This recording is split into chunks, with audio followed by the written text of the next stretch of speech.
Hello again, it's Mark here from GameTreeGames.com, online game store and blog, and today we're going to be doing a game overview of Warriors and Traders.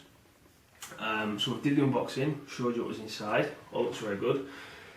Read the rules, set it up, and we'll try and tell you how it plays. So as you can see, there's lots of bits and a big map. Looks awesome, lots of strategy. It's a bit hard, no doubt. So what we'll do is we'll zoom you down in on one of the players. So if you come down to here, so this is a setup, a starting setup for one of the players. We've set out 3 players in this example game. You've got all your little men here. You've got forts, cavalry, archers, and infantry. You've got the starting card here, which shows you the provinces of your home country, and a little number there, which is the turn sequence, which we'll get into in a minute.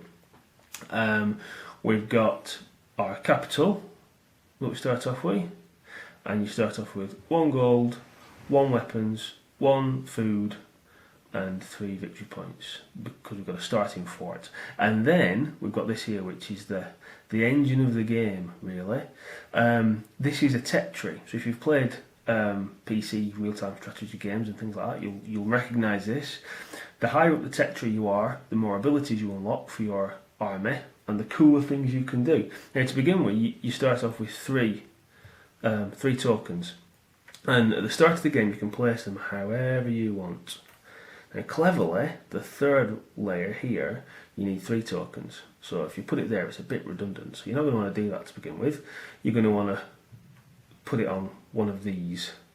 And we'll get to that when we start playing the game, but that's very important. Okay, so if we zoom back up, we'll take a look at the map. So we've picked the cards at random for the starting sides, and we've got I think we've got Switzerland, France and England.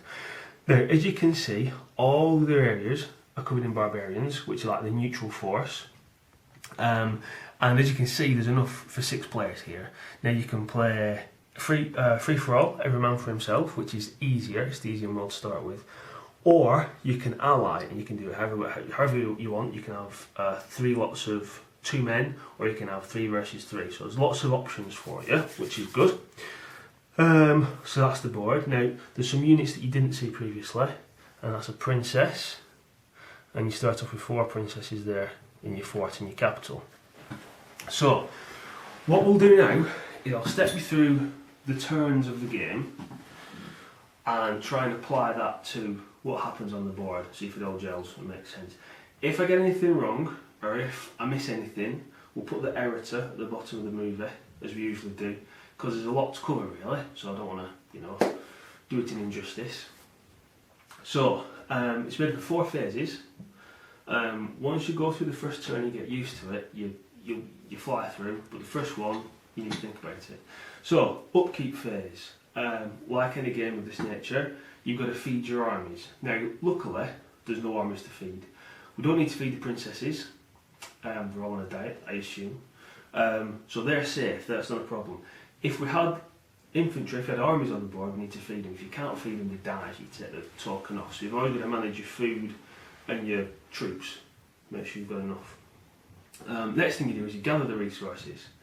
Now, on each of the provinces that we have already, so this is my capital here, from London I get weapons and wood, okay? Brilliant. And they've all got different produce on. Now, if I look at the development tree over here,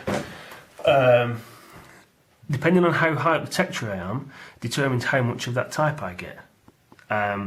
So, for example, weapons, I've got 1 up the tech tree, so I have 1 times weapon. So that means I get 1 weapon. Brilliant. If I hadn't chose that, and I had nothing in my military tech tree, times 0, so I don't get it. Okay, so it's important to begin with, you decide where you're placing these. So luckily I would get 1 of those, and I think a second ago I didn't have 1 there, did I? No. So there, times 0 wood, so I wouldn't get wood. I'd have to have 1 there to get that. Obviously the further up you go, then the higher the multiplier, to the point where you're getting times 3. So you gather your resources. So in this case I'd get 1 weapon. one weapon. And add that to my stash. Everybody does that.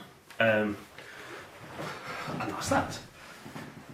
Second phase is the trade phase. So, the first thing you do is, well, you can trade with the bank. As long as you have a trade centre, again, sorry, come back down to the back. All the little provinces have got symbols on, so that signifies it's a capital, because it's got a big castle on. Okay. This one down here with the hands is a trade centre. So, if you have captured a trade centre, you can trade. You can trade with the bank. And to begin with, it is 7 to 1. If you're at the bottom of the trade tree, higher up the trade tree, the better the exchange rate you get. So, 7 to 1, or you can trade with another player. However, on the tree, to begin with, you can only have one trade route. So you say to another player, I'll trade with you. We're going to make an alter, write it down. And then you can only trade with them. To trade with more players, you have to go higher up the tree and open up more trade routes so you can trade with more people. If you get to the top of the trade and you have a monopoly, only other people with a monopoly, sorry, I'll try that again. People can trade with you, but they can't trade between each other because you have a monopoly. If somebody else has a monopoly, then you can trade with them as well. But if you get to the top, you're top dog. It's very good. Same with all of these, to be honest. They've got massive benefits if you get right to the top. So that's trade. Trade with the bank, trade with each other, open trade routes. Okay, now, next phase is the development phase. This is where it gets a bit more in depth and you can do stuff. So, development phase, you can have two actions. On your cards, there's a number. You start with a low number, so you've seen it before, showed you before, so 2, and they've all got, so there's 2, 3 and 7.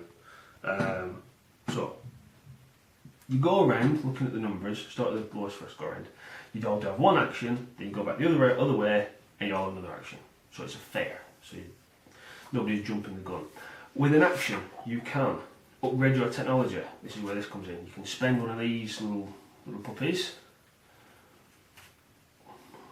and place it and upgrade your technology. That's important, so you might want to do that. But also, you can build an army.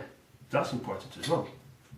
To build an army depends on how far up the tech tree you are. Again, it comes back to this. So to begin with, you can only build infantry, but as you go further up, you can build cavalry and archers. There you go. So you've got to work your way up there to build all the range of troops.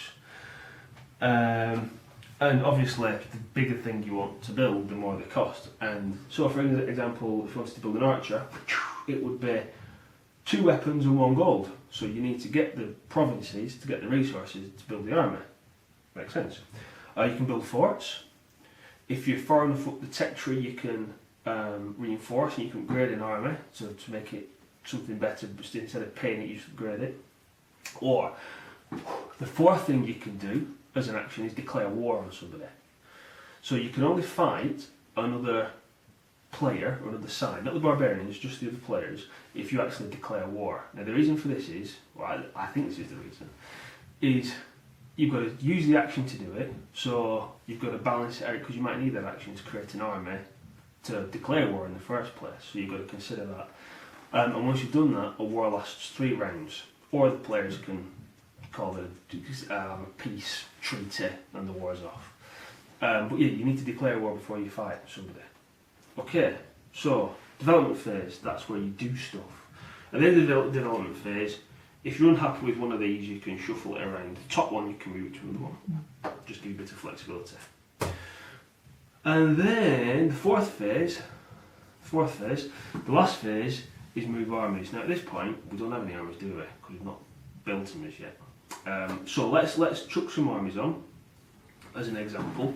So say I have built, let's see, infantry would cost 1 weapon. So in theory, green guy could have built 1 because he got a weapon and he's got 1 on the military tree, so that means he would have got an extra 1 as well, so he could build 2 actually. Brilliant. So he would have built 2 in his turn. We'll just do this dead quick. again, he would have had 2. So blue guy would have had 2 there. And red would have had 2 also, I believe. Yeah, okay, cool.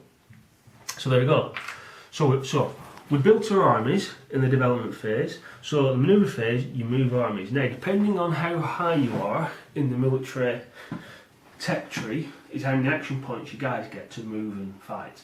So, to begin with, we just have 2 action points. So it costs an action point to move and an action point to fight. So what I could do with my guys now is, I could, if you notice, we don't start adjacent to other players. There's barbarians surrounding us from all corners. So what I could do is I could say, right, I want to, well, let's have a look. Let's look at, there's a trade centre here. I don't have a trade centre. I want that because I want to start trading with the bank. So I'm going to take my 2 guys, because I want numbers on my side, and I'm going to come up to here and I'm going to fight there for that province.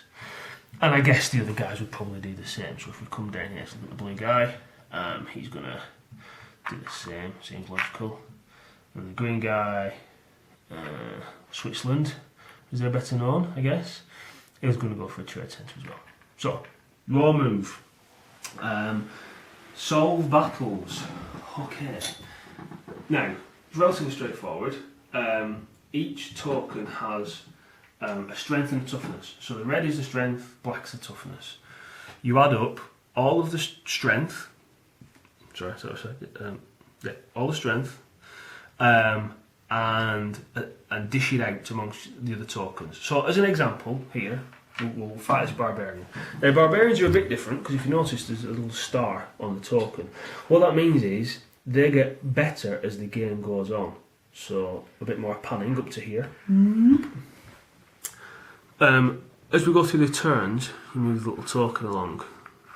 So the first 3 turns, barbarians are strength and wounds, or toughness, whatever it is, 1-1, and then 2-2, and 3-3. So they get harder as the game goes on. So to begin with, 1-1.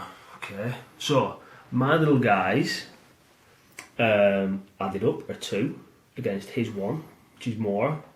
It takes him to -1, so it would kill him, and he does 1 to me.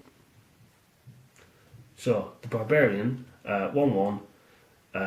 He 2 damage, so he's dead. But you work it out. You work it out all at the same time. So he does 1 that way, which reduces one of these guys to 0. So I lose 1 in the fight, which is fine. Now at this point, if I'd have been at a certain point on the tech tree, which I can't find right now, but I'll find it later. Commander, I think it is. And if you get to 0, it gives you the option of retreating. But I don't. I'm not there at that point yet, so I would die. And the barbarian would die, and I would get that, which gives me 2 victory points and a trade centre and some weapons when it comes time to reinforce. So there we go. So that's fighting. Obviously, bigger scale. You get the bigger units, you get the forts. The principle's the same. So you've got strength and toughness, and you just work it out. The other thing you can do is after you have fought all the combats, you can then take your princesses and they can move after all the fighting. They can only move 1 space, and they can only move into uncontested, if that barbarian wasn't there. They can only move into uncontested spaces, and they can claim a province. But yeah, they can only move 1 space to do that. I think really the purpose is if you've gone through and wiped out a load of troops, or probably if your soldiers are marching on and you're leaving all these provinces behind, if you leave it blank, you lose that and it goes back. It's open season again. So you need to keep somebody on it and to keep it protected. So what you can do is you could move a princess in there behind after the soldier to keep it safe. Also, if you did have a fort on there, the princess is the last thing to go, so they have to destroy the fort to get the princess. So if your princesses are in danger, retreat into the fort. And that's combat in a nutshell, really. What you want to do is big numbers, push out, get lots of victory points. So victory points for getting these, victory points for killing barbarians, victory points for killing the other guys, and get as many as you can. And that's the turn. So upkeep, you feed your armies, you gather the resources, then you trade, then you do your actions where you can do your tech tree, or make new guys, make new armies, and then you move and then you attack people. I think there is just one last element to the game I haven't described as yet, and I will need you to come back down again, unfortunately.